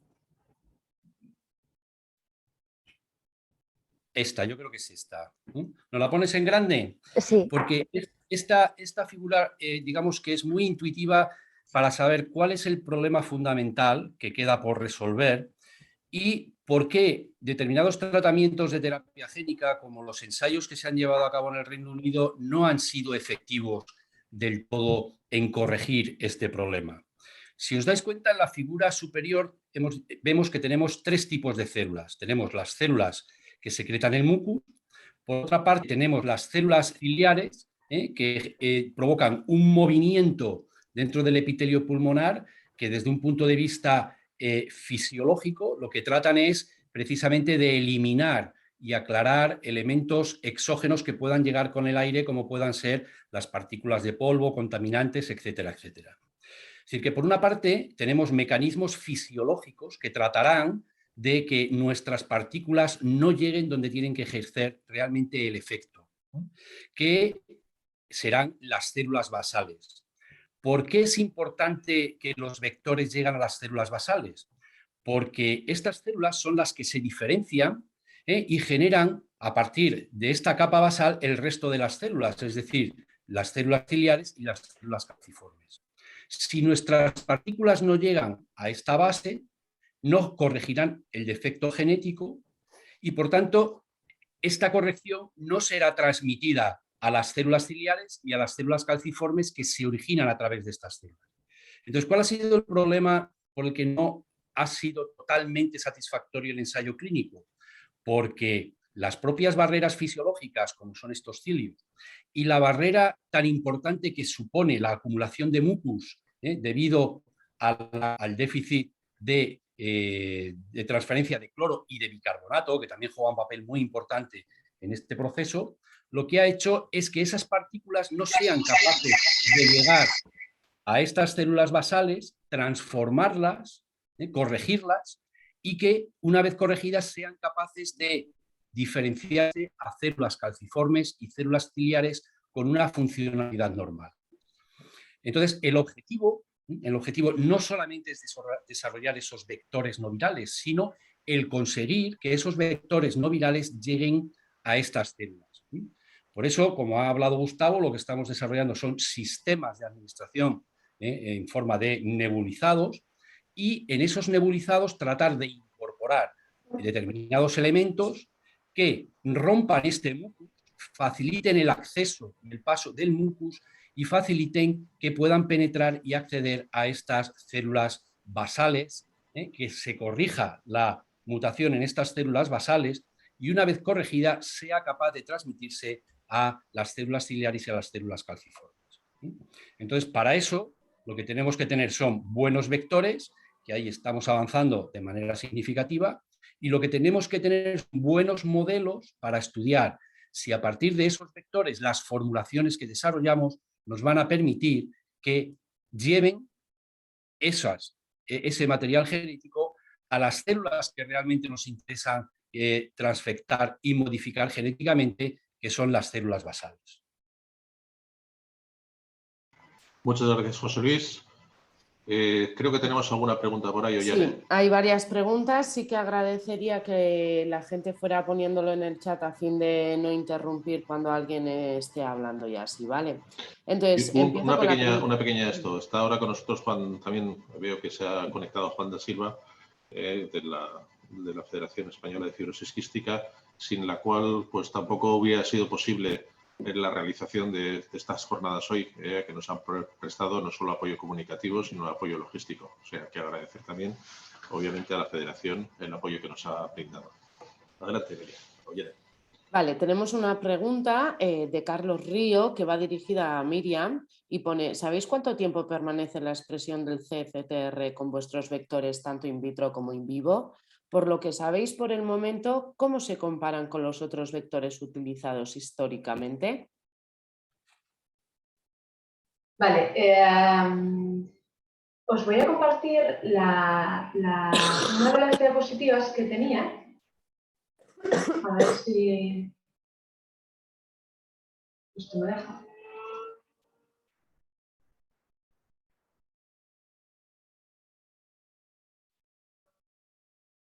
Vale. Lo primero que hicimos fue con nuestro plásmido control que os he comentado, que lo que hace es producir la proteína verde. El ensayo lo hicimos a 7 días, con lo cual vimos que la producción de la proteína control se mantenía como mínimo durante 7 días en cultivo con nuestras células. Sí que es cierto que iba disminuyendo esa eficiencia, esa producción de proteína iba disminuyendo a lo largo del tiempo, pero era bastante cercana al máximo que hemos obtenido. Entonces, esto debería ser reproducible también a la proteína CFTR. Obviamente, nuestro máximo de expresión lo vamos a obtener en cultivos 2P, en el laboratorio, entre el segundo y el tercer día, y después va a ir disminuyendo la expresión. No sabemos cuánto tiempo dura y eso sería recomendable hacerlo, y son los estudios siguientes que tenemos pensado hacer, porque en la terapia de adición, al no editar el genoma, necesitamos distintas dosis, con lo cual este sistema nos permitiría ver cada cuánto tenemos que administrar nuestra terapia. Y con respecto con otros vectores, sí que es cierto que los vectores virales se han utilizado anteriormente, tanto los adenovirales como los adenoasociados, y lo que pasa es que, aparte de no tener una eficiencia muy buena, tenían bastantes problemas de bioseguridad y de inmunidad dentro de los pulmones.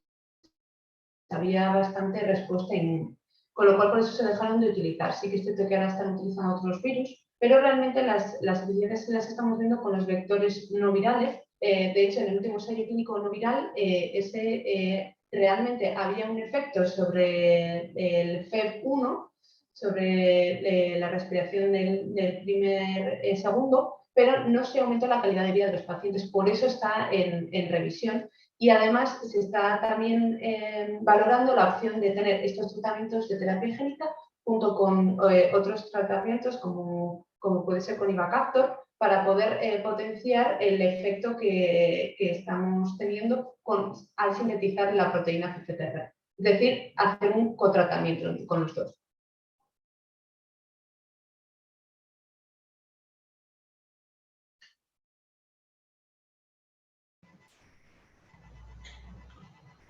Ollane, ¿hay alguna pregunta más? Perdonad, que estaba hablando sin micrófono. ¿Hay alguna pregunta más? Estela Rubio, que es de la Asociación de FQ de Extremadura, quiere agradeceros a todos por la ponencia, en especial a la de Ilia, por lo de las técnicas de bioimpresión. Por otro lado, Alberto Pérez consulta si el Caftrio tiene que ver con este tipo de tecnología génica.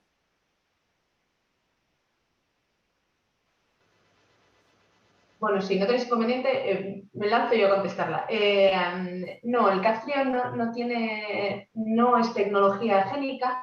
El Caftrio tiene la combinación, bueno, vosotros seguramente sabréis más que yo, pero tiene la combinación de tres componentes, ¿vale? Tiene dos correctores y un potenciador, que lo que hacen es aumentar la expresión génica de la proteína dentro de las células, pero no tiene ningún exógeno que tenga, perdón, se produzca la proteína CFTR desde fuera. Simplemente lo que hace es aumentar la producción desde la propia célula y el potenciador lo que hace es aumentar el tránsito de cloro, pero no tiene nada que ver con terapia génica, son medicamentos coadyuvantes.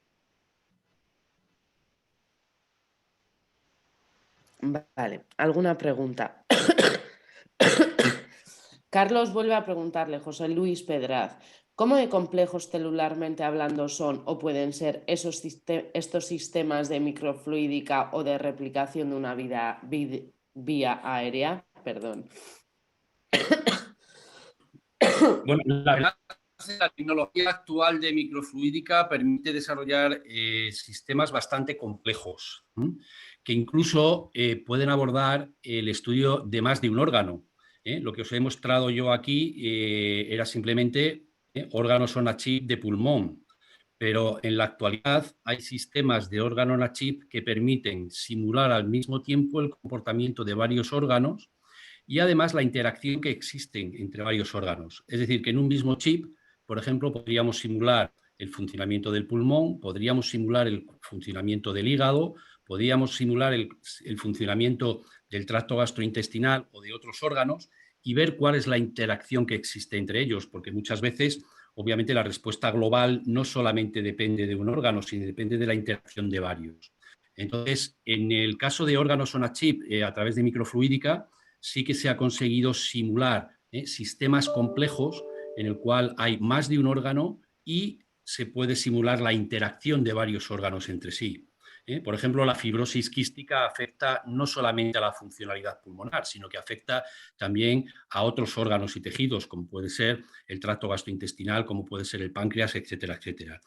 Si abordamos el desarrollo de un modelo a través de órganos on a chip, incluso en estos órganos on a chip se podrían incluir a la vez sistemas que simularan el pulmón, sistemas que simularan el tracto digestivo o algún sistema que simulara el páncreas o otros órganos afectados por la patología y poder llegar a conocer realmente cuál es la interacción entre todos ellos. Es decir, que la complejidad se puede incrementar hoy día de manera considerable y se puede estudiar al mismo tiempo el comportamiento de las formulaciones y de los tratamientos, no solamente en órganos aislados, sino en varios órganos y conocer la interrelación que hay entre todos ellos. Vale, ¿alguna pregunta más? Vale, Marc Campillo pregunta, las células basales tienen, entiendo, una duración determinada. ¿Cómo se puede mantener esa corrección introducida una vez desaparecida esa célula? Vamos a ver, esto es una pregunta muy interesante porque depende del tipo de vector no viral y del tipo de tratamiento que nosotros abordemos. Y esto es una de las ventajas que tiene la técnica de edición génica, porque al editar, lo que estamos haciendo es corregir esa mutación in situ y lo que estamos haciendo es transferir esa corrección a las células hijas. Con lo cual, si nosotros conseguimos, mediante las técnicas de edición génica, editar un porcentaje muy elevado de estas células basales, significará, por una parte, que lo vamos a transmitir a sus células hijas y, por otra parte, lo vamos a transmitir a las células que se van diferenciando en el epitelio pulmonar y que ejercen ese tipo de funciones fisiológicas. Entonces, aquí hay que jugar con dos factores. Por una parte, ¿qué porcentaje de células basales vamos a editar? Y qué porcentaje de edición nosotros necesitamos para que haya una respuesta clínica adecuada. Es decir, que no, desde un punto de vista clínico, y eso se ha comprobado con vectores no virales, no es necesario transfectar todas las células, no es necesario que se recupere el 100% de la funcionalidad del canal para que haya una mejora clínica significativa.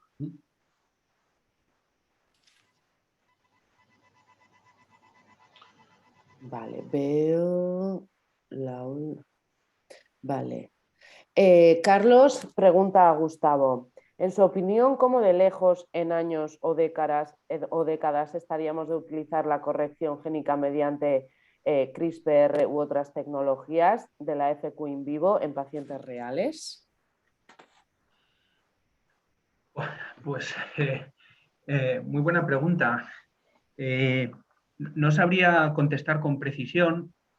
Podría decir que el estado actual en el que estamos es que a nivel de laboratorio se puede hacer con alta eficiencia, sin aparición de efectos off-target. Pero claro, eso si lo queremos trasladar luego a un uso humano en la clínica, pues requiere tener en cuenta otras consideraciones adicionales que lógicamente enlentecen el proceso. ¿Qué consideraciones? Pues sobre todo cuestiones de bioseguridad, de seguridad, de que estemos editando el genoma que queremos, el lugar concreto del genoma que queramos.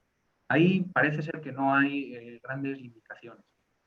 Pero, claro, todo esto se tiene que administrar por una vía que en este caso debería de ser una vía que permita acceder a las células del epitelio del pulmón, ¿no? Que son las células más afectadas, ya que los pacientes de fibrosis quística fundamentalmente tienen problemas pulmonares. A pesar de ser una patología sistémica, multisistémica, son varios los órganos afectados, quizá los más significativos o donde más deberíamos incidir es en la patología pulmonar.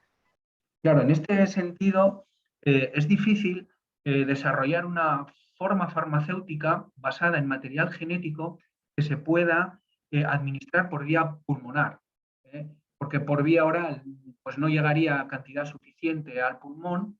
Lo mismo sucedería por vía intravenosa y en el caso de la vía pulmonar, pues la manera más lógica de pensar en el diseño de una forma de dosificación sería aquella que permita nebulizarla. Claro, ese es un proceso que es agresivo para la formulación.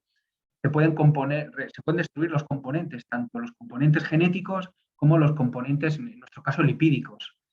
Entonces, nosotros ahí estamos trabajando en el desarrollo de formas sólidas que en el momento de la administración las mezclemos con un solvente y se puedan nebulizar por un sistema, precisamente como decía José Luis, basado en microfluídica, que es menos agresivo. Y bueno, es un proyecto que tenemos en marcha, pero claro, no puedo contestarte, no sabría contestarte con precisión a la pregunta concreta de cuánto tiempo se tardaría en aplicarlo en los pacientes.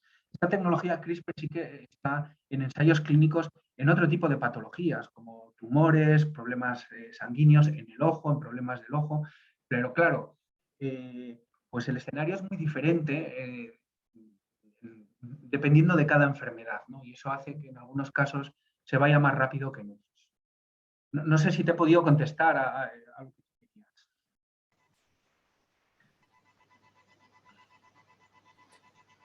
A ver, alguna pregunta más. Vale, Mar Campillo pregunta, ¿cómo se puede aplicar esta terapia génica a otros de los órganos afectados por la FQ? Bueno, si queréis sigo yo, que iba un poco por esta línea. Claro, depende, como decíamos, del órgano afectado. Esto es un problema multisistémico. Entonces, pues habrá que tratar cada órgano de manera, no iba a decir, hombre, lo puedes abordar por vía sistémica intravenosa, pero pues hay un problema muy grande de que vaya al hígado, acumule tu formulación en el hígado y que no se pueda llegar en concentraciones terapéuticas al resto de los órganos, como puede ser el intestino, puede ser el páncreas o puede ser los pulmones. Entonces, un poco por mayor prioridad, pues parece ser que el tejido pulmonar, el epitelio pulmonar, sería el que más necesidad tiene de abordarse, porque es de lo que más se quejan los pacientes o lo que más dificulta la calidad de vida de estos pacientes. Y en este sentido, pues habría que buscar formas de dosificación que permitan su administración por vía pulmonar. Con excipientes adecuados, como decía José Luis, un problema muy importante es desarrollar agentes que rompan la barrera del moco, ¿no? El moco es una barrera extracelular del pulmón y precisamente en fibrosis quística ese moco es mucho más denso y entonces dificulta más la entrada de nuestras formulaciones a esas células basales que son nuestra diana.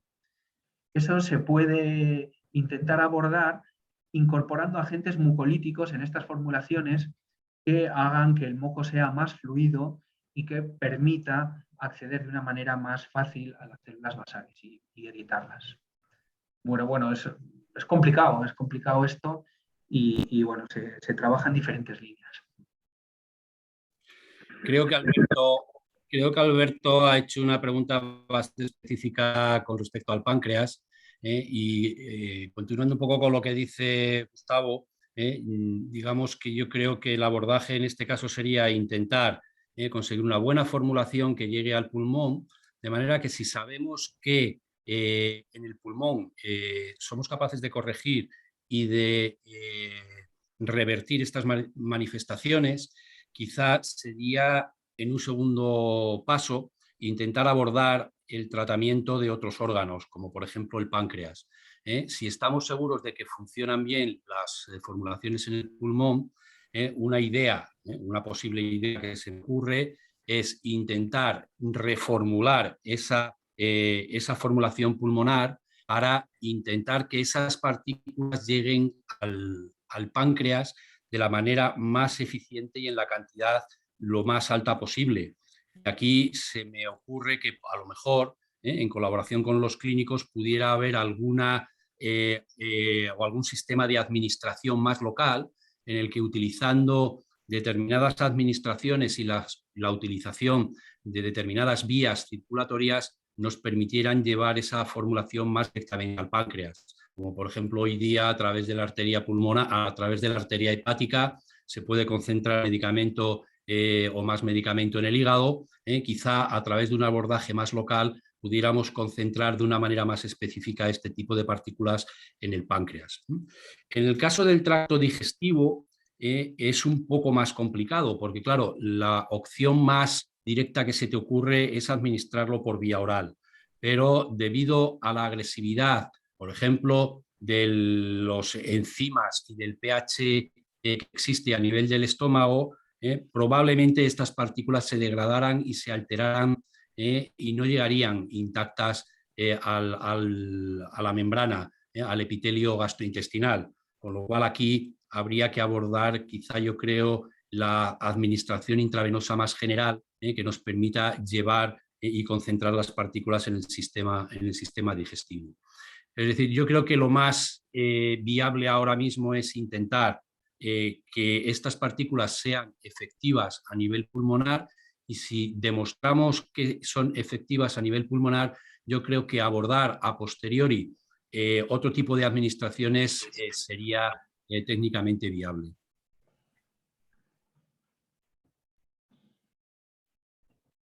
Creo que hay alguna pregunta más. Ilia, ¿trabajáis con células animales humanas? ¿Cómo se puede sobrepasar la limitación en número de al menos algunos tipos celulares? Entiendo que para generar estos modelos 3D se necesitarían tejidos donantes y de ahí células en relativa abundancia. ¿Os planteáis, por ejemplo, el uso de células madre ES o IPS para luego diferenciarlas a tipos celulares específicos? Sí, bueno, nosotros trabajamos siempre con células humanas y dentro de estas es verdad que hay diferentes tipos celulares. Existen las líneas que llamamos líneas inmortalizadas, que estas suelen ser unas líneas celulares comerciales, no son directamente derivadas de pacientes o de la práctica clínica. Son líneas que existen diferentes casas comerciales, como por ejemplo ATCC, que las comercializa, y por ejemplo las CUFI sí que serían un tipo de estas, bueno, sí que entrarían dentro de estas, y pueden ser líneas celulares que contienen la mutación y que provienen en un inicio de pacientes de fibrosis quística, pero después se les somete a distintos protocolos para que ya sean unas líneas inmortales y las puedas tener en cultivo mucho tiempo. Esto quiere decir que nosotros, cuando tenemos las células en cultivo, las dividimos, lo que llamamos hacer pases de células. Y claro, cada célula tiene un número limitado de pases o un número limitado de veces que los puedes dividir en cultivo. Por lo tanto, una ventaja de trabajar con estas líneas celulares es que las puedes mantener en cultivo durante mucho tiempo. Pero es verdad que más representativas de lo que ocurre realmente serían lo que llamamos células primarias de pacientes, que estas sí que serían directamente las que podríamos conseguir, pues como comentas, ¿no? de donantes o de muestras de la práctica clínica que, bueno, pues que ya no las necesitan y las podemos usar para investigación, etcétera. Y otra opción, como bien comentas, también es utilizar células madre o células pluripotentes inducidas, que después podríamos diferenciarlas al tipo celular que a nosotros nos interesaría. Y en relación a la limitación del número de los tipos celulares, bueno, ahí hay diferentes cosas. Yo creo que con el tiempo sí que cada vez las estructuras que se imprimen serán más complejas e incorporarán mayor número de distintos tipos celulares.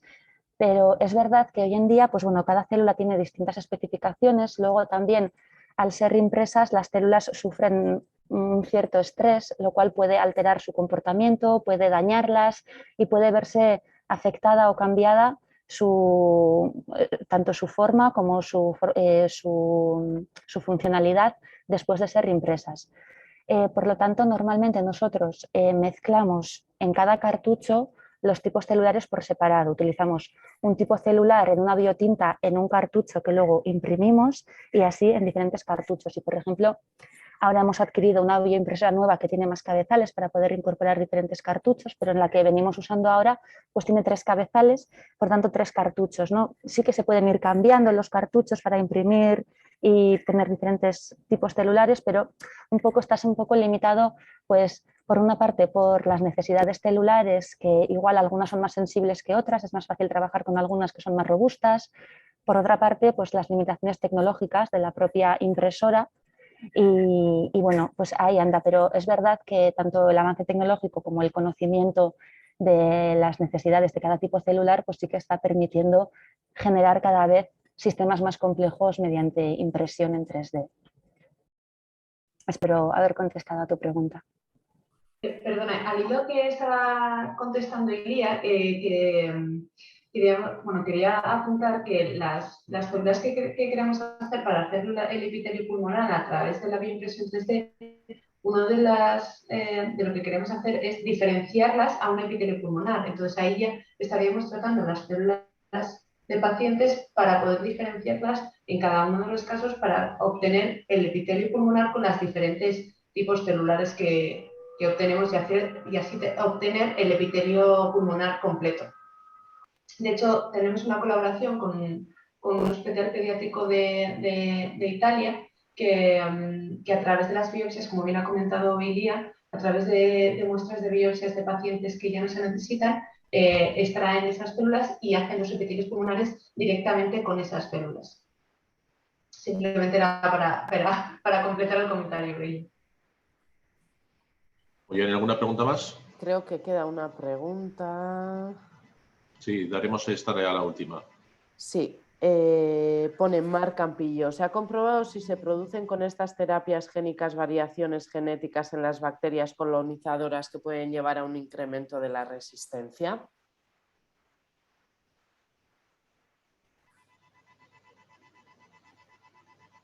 Gustavo, tú que quizá conoces más el tema de CRISPR y de edición génica. sea, creo que se está refiriendo a ver si la célula, bueno, cuando se diseñan las herramientas de edición genética, se dirigen a una parte concreta del genoma humano, a células humanas, y dentro de esas células humanas una parte concreta de 20 nucleótidos, de una secuencia de 20 nucleótidos, que es la que tú quieres reconocer para editar la mutación. Entonces, hay herramientas informáticas muy potentes que combinan diferentes posibilidades y ofrecen distintos diseños de RNA guías, y tú eliges aquel que tiene menor probabilidad de generar efectos off-target dentro del genoma humano. La posibilidad de que se estén editando células bacterianas, pues creo que es muy baja. Creo que porque las bases de datos que se meten son del genoma humano. El problema principal es ese, que se editen zonas diferentes, y eso, claro, las repercusiones que tiene, como comentaba, que se hagan resistentes a los antibióticos. Bueno, eso es una casualidad, pues, es muy difícil que suceda así, ¿no? Porque no es lo que tú estás buscando. Si se edita una zona del genoma que es diferente a la que tú quieres, los efectos pueden ser impredecibles, porque no sabes cómo funciona esa mutación que has corregido accidentalmente y no sabes las consecuencias. Que eso genere resistencias, o que haya podido generar en algún experimento resistencias, puede ser posible, pero realmente las posibilidades son muy, muy bajas, sobre todo teniendo en cuenta el desarrollo de estos algoritmos matemáticos que los minimizan. O sea, no lo veo como algo muy problemático. Por completar un poco lo que dice Gustavo, yo creo que los mecanismos por los cuales las bacterias desarrollan resistencias microbianas son totalmente distintos, de manera que estas técnicas, como bien dice Gustavo, están dirigidos hacia células de mamíferos, y los mecanismos y los procesos por los cuales las células bacterianas desarrollan resistencias bacterianas son muy, muy distintos, con lo cual es muy, muy improbable que con estos tratamientos las bacterias desarrollen resistencias a antibióticos. Muy bien, Ollane, ¿hay alguna cosa más? No. Nada, luego lo demás son agradecimientos. Muy bien, pues bueno, en primer lugar, en nombre de la Asociación de Fibrosis Quística del País Vasco, pues agradecer a todas las personas que han asistido a este evento. Agradecer especialmente, pues eso, al grupo Nanobiocel, a Miriam, a José Luis, a Gustavo y Ilia por las ponencias que nos habéis dado, que nos han arrojado un poco más de luz sobre las investigaciones que estáis llevando a cabo y sobre las que confiamos y sabemos que le estáis dando duro. También queremos agradecer a Ángela Losada pues, por la comunicación que hemos tenido con ella a la hora de organizar este evento, y también a la Federación Española de Fibrosis Quística, pues eso, también por el apoyo que nos ha permitido. Nosotros desde FEC Euskadi ya sabéis que siempre hemos intentado, en la medida de nuestras posibilidades, el realizar las aportaciones económicas pertinentes para el desarrollo de cualquier investigación que se esté desarrollando dentro del País Vasco con el tema de la fibrosis quística. Es una apuesta que sabemos que es a largo recorrido, sabemos que incluso es incierta en muchos casos, pues porque ya sabemos lo que puede ser una investigación pura y dura y no una investigación de carácter clínico, pero pensamos que la ciencia y la investigación es lo único que nos va a permitir que la fibrosis quística, más temprano que tarde, sea una cuestión que realmente no nos quite el sueño.